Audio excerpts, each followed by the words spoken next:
साथ राजस्थान बीजेपी से आ रही बड़ी खबर के साथ सूत्रों के हवाले से खबर है कि पार्टी के प्रदेश कार्यकारिणी की घोषणा जल्द हो सकती है। बताया जा रहा है कि प्रदेश नेतृत्व काफी पहले ही कार्यकारिणी सदस्यों से जुड़े प्रस्ताव केंद्रीय नेतृत्व को सौंप चुका है और अब फैसला जल्द हो सकता है। वहीं बीजेपी प्रदेशाध्यक्ष मदन राठौड़ ने संकेत दिए हैं कि सत्ता और संगठन में फेरबदल संभव है। उनके मुताबिक कुछ मंत्री संगठन में जा सकते हैं और कैबिनेट में नए चेहरे शामिल होंगे। पार्टी का केंद्रीय नेतृत्व जल्द ही इस पर अंतिम मुहर लगा सकता है। कोई भी संगठन में लेने की सोच रहे हैं तो ले सकते हैं, इसमें क्या है। हमारे यहाँ से भी कहीं जा सकते हैं, कहीं उधर से भी हम ले सकते हैं। ये तो हमारे संगठन सर्वोपरि है, संगठन सत्ता बनाता है, इसलिए सत्ता में किसकी जरूरत होगी तो उसको सत्ता में भेजेंगे। हमारे यहाँ तो सिपाही है, हमारा कार्यकर्ता तो सिपाही है, कहीं भी भेजो वहाँ काम करेगा। तो आने वाले समय में ऐसा परिलक्षित होता है कि जो अभी सत्ता में है वो संगठन में आ जाएंगे, संगठन में सत्ता में चले जाएंगे? भी क्यों नहीं, संगठन मतलब सिपाही को किस मोर्चे पे भेजना है ये तो संगठन तय करेगा ना। किस मोर्चे पर वो फिट होता है ये तो संगठन तय करेगा। तो ये काम कब तक है? वो आवश्यकता होने पर करेंगे ना। हम तो कई मंत्रियों को भी संगठन में लेने की सोच रहे हैं तो ले सकते हैं, इसमें क्या है। उधर झुंझुनू में मुख्यमंत्री भजनलाल ने किसानों को बड़ी सौगात दी। उन्होंने किसान सम्मान निधि की राशि बढ़ाने का ऐलान किया तो सीएम ने कहा कि केंद्र की ओर से दी जा रही 6,000 रुपए की सम्मान निधि को राज्य सरकार ने 9,000 रुपए कर दिया है और आगे इसे बढ़ाकर 12,000 रुपए सालाना किया जाएगा। हमने भी आपसे चुनाव से पहले वायदा किया था कि 6,000 को हम भी 12,000 करेंगे, 9,000 कर दिए, आगे इंतजार करिए, 12,000 होंगे, वो पैसा किसान को मिलेगा, ये भी हम कहना चाहते हैं। तो वहीं सीआईडी-सीबी ने जयपुर और टोंक जिले में एक साथ बड़ी कार्रवाई की। ऑपरेशन में अमृतसर की स्पेशल ऑपरेशन सेल और पंजाब पुलिस की टीमें भी शामिल रहीं। कार्रवाई में पंजाब के नवा शहर में हुए ग्रेनेड ब्लास्ट के 5 आरोपी राजस्थान से पकड़े गए हैं। जांच में इस बात का खुलासा हुआ कि आरोपी 15 अगस्त के आसपास दिल्ली और ग्वालियर में धमाके की साजिश रच रहे थे।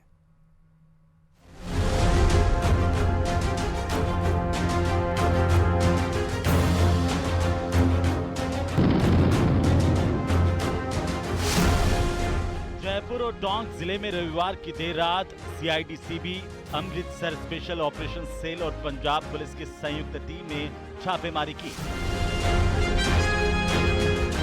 इन दबिशों में पंजाब के नवा शहर ग्रेनेड ब्लास्ट के 5 आरोपियों शिवम उर्फ बिट्टू, जितेंद्र चौधरी, संजय, सोनू उर्फ काली और सोनू पासवान को गिरफ्तार किया गया।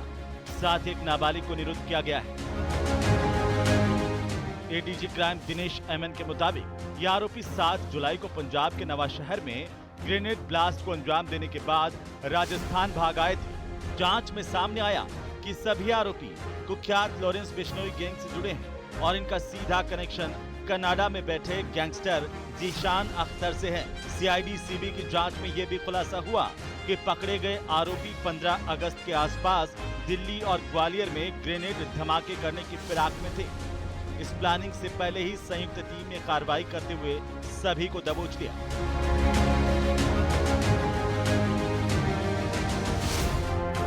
छापेमारी के बाद आरोपियों को पंजाब पुलिस के हवाले किया गया है ताकि वहां चल रही ब्लास्ट की जांच में उनसे पूछताछ की जा सके।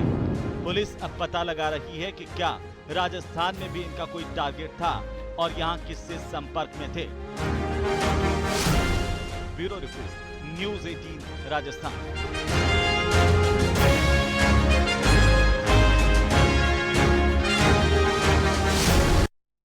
तो वहीं स्मार्ट मीटर योजना के विरोध में प्रदेश भर में कांग्रेस और अलग अलग संगठन प्रदर्शन कर रहे हैं। जगह जगह रैली निकालकर कांग्रेस के कार्यकर्ताओं ने विरोध प्रकट किया। अजमेर में यूथ कांग्रेस के कार्यकर्ताओं को पुलिस ने हिरासत में लिया। रिपोर्ट देखिए।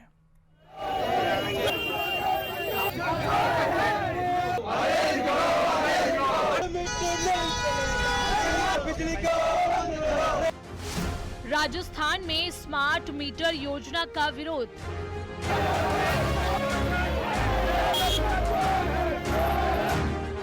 सड़क पर कांग्रेस और संगठनों का प्रदर्शन।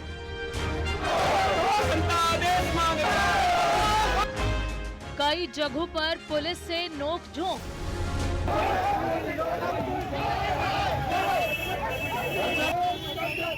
अजमेर में यूथ कांग्रेस ने स्मार्ट सिटी प्रोजेक्ट में भ्रष्टाचार करने, सड़कों पर गंदगी और गड्ढों जैसी समस्या को लेकर कलेक्ट्रेट गेट पर प्रदर्शन किया। इस दौरान एसडीएम को ज्ञापन देकर लिखित में आश्वासन की मांग करने लगे।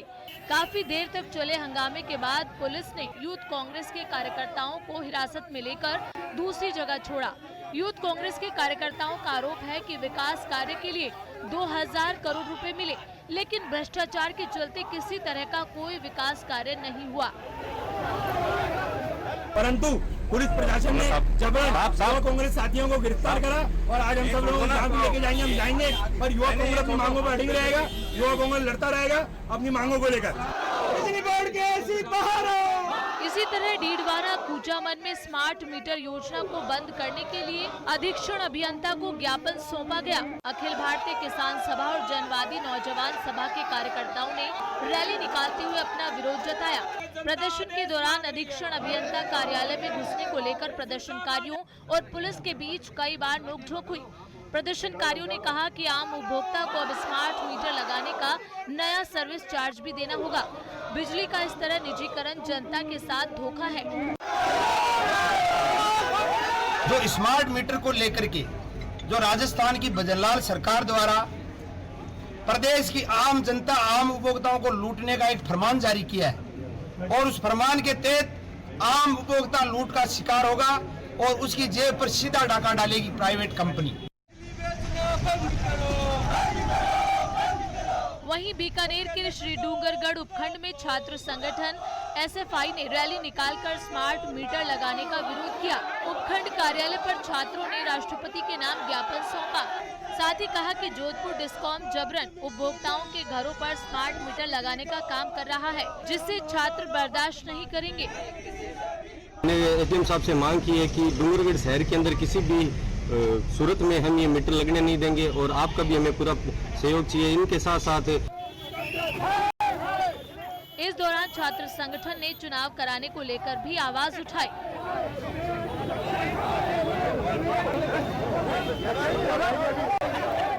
Bureau report, news 18 Rajasthan.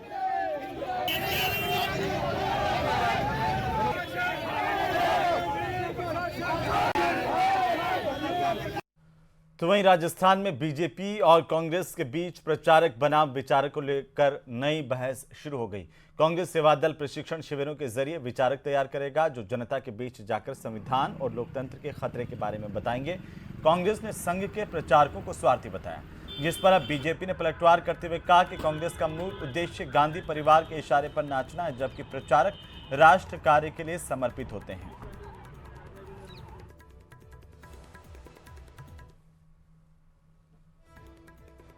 देखिए, मैं तो इतना कहना चाहूंगा, प्रचारक का क्या काम होता है शायद इन्हें जानकारी नहीं है।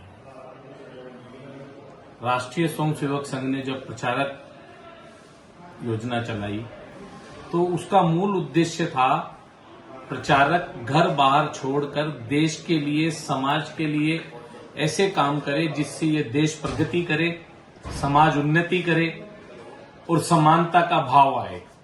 सैनिकों ने कमर कसी है कि हम विचारधारा को लेकर ऐसे विचारक तैयार करेंगे, हम प्रचारक तैयार नहीं करेंगे। प्रचारक तैयार आरएसएस करता है जो अपने स्वार्थ के लिए काम करते हैं। हम विचारक तैयार करेंगे और वो विचारक गांव गली में जाएंगे और चर्चा करेंगे कि किस प्रकार से देश का संविधान खतरे में, किस प्रकार से देश का लोकतंत्र खतरे में।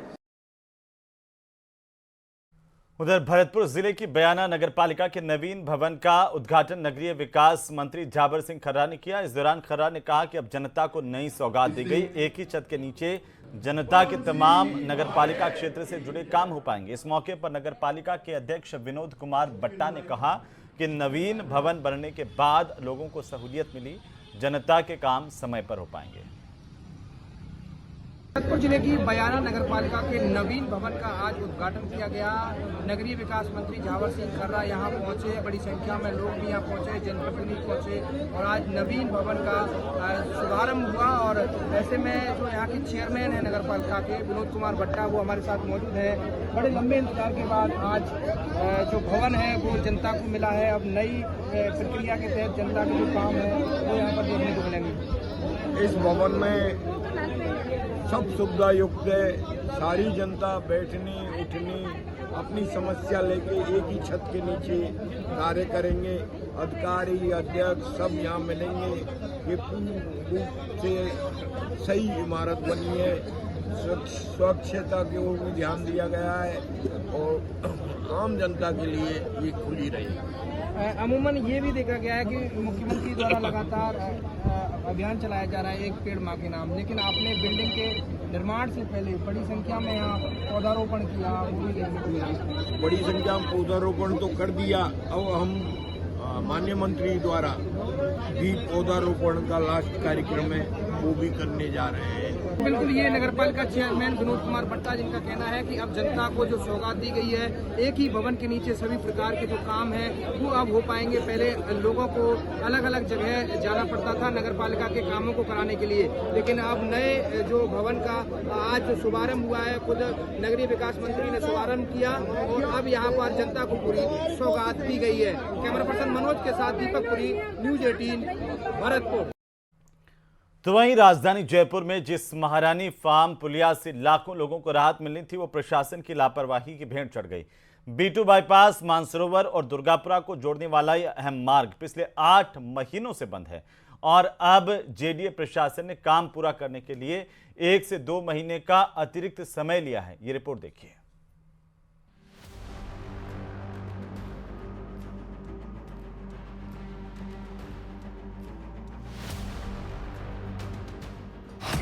आठ महीने से बंद है दुर्गापुरा पुलिया।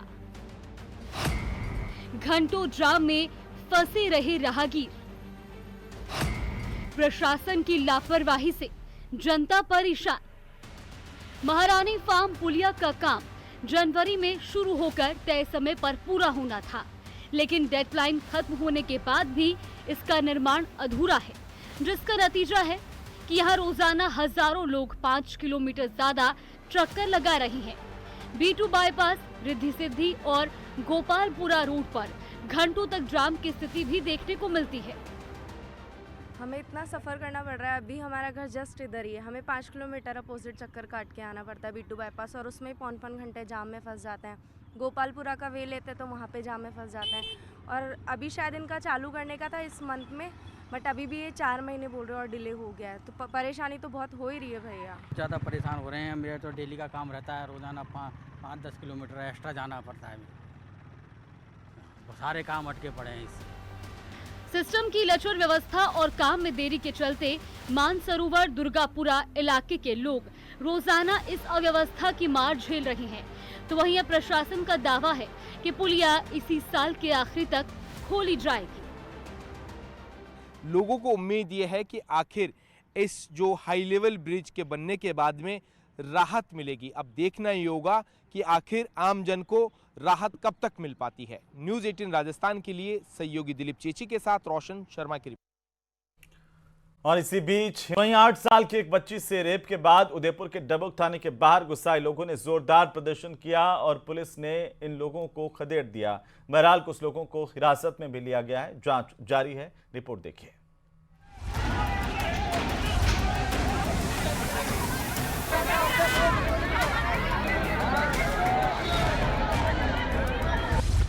आठ साल की मासूम से दरिंदगी, गुस्से में बेकाबू हुए लोग।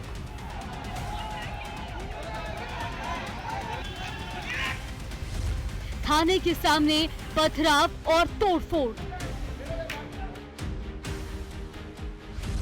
छावनी में तब्दील हुआ पूरा इलाका। 8 साल की मासूम से रेप के बाद लोगों का गुस्सा कुछ इस तरीके से भड़का कि उन्हें काबू करने के लिए पुलिस बल तैनात करना पड़ा।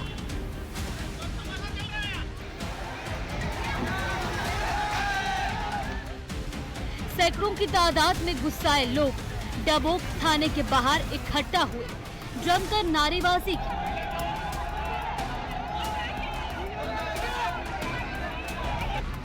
विरोध प्रदर्शन में महिलाएं भी शामिल थी। एसडीएम की गाड़ी में भी तोड़फोड़ हुई। इसके अलावा हाईवे पर कुछ रास्तों पर जाम लगाकर विरोध दर्ज कराया गया, जिसके बाद पुलिस ने करीब 20 लोगों को हिरासत में लिया। माइनर बच्ची के साथ में दुष्कर्म करने का एक गंभीर घटना हुई। घटना चूँकि गंभीर थी और संवेदनशील थी, हमारे थानाधिकारी और जो वृत्ताधिकारी इंचार्ज हैं वल्लभनगर के राजेंद्र जैन और इनके आसपास के सभी थानाधिकारी तुरंत मौके पर पहुंचे।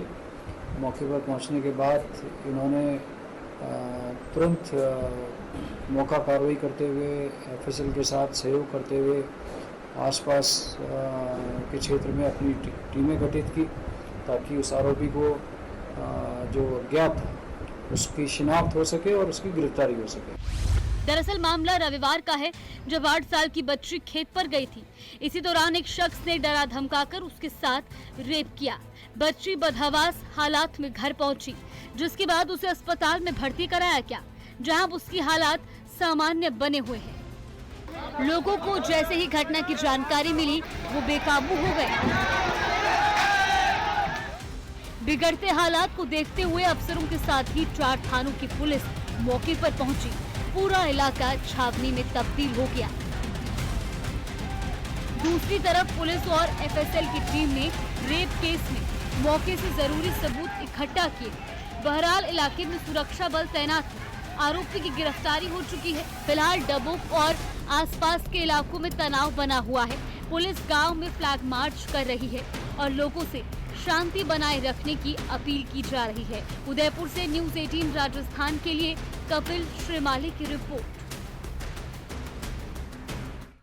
तो वहीं जयपुर में एक बार फिर से मुख्यमंत्री कार्यालय को बम से उड़ाने की धमकी मिली, जिसके बाद सुरक्षा एजेंसियां चौकन्नी हो गई। कुछ ही घंटे की तफ्तीश के बाद एक शख्स को पुलिस ने गिरफ्तार किया। अब तक की जांच में ये बात सामने आई कि युवक ने नशे की हालत में धमकी भरा फोन किया था। सीएम ऑफिस को फिर मिली बम से उड़ाने की धमकी। नशे में कंट्रोल रूम को कर दिया कॉल। आरोपी गिरफ्तार, जांच जारी।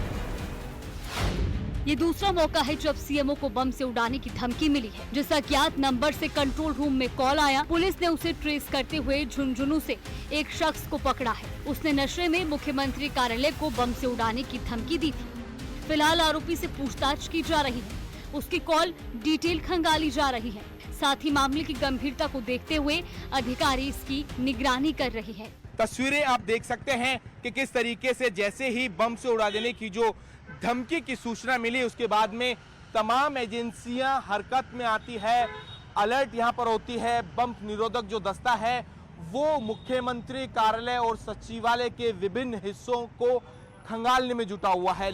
इससे पहले 26 जुलाई को भी सीएम ऑफिस और जयपुर एयरपोर्ट को बम से उड़ाने की धमकी मिली थी। पुलिस, एटीएस और साइबर टीम इस तरह की घटनाओं के बाद जांच में जुटी है। न्यूज़ 18 राजस्थान के लिए रोशन शर्मा की रिपोर्ट।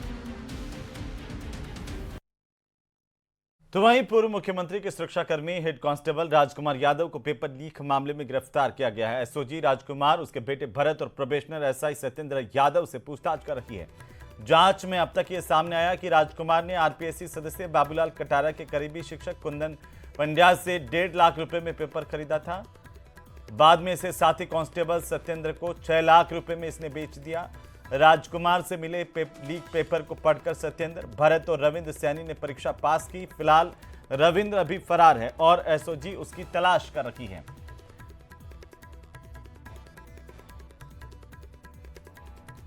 वहीं राजस्थान के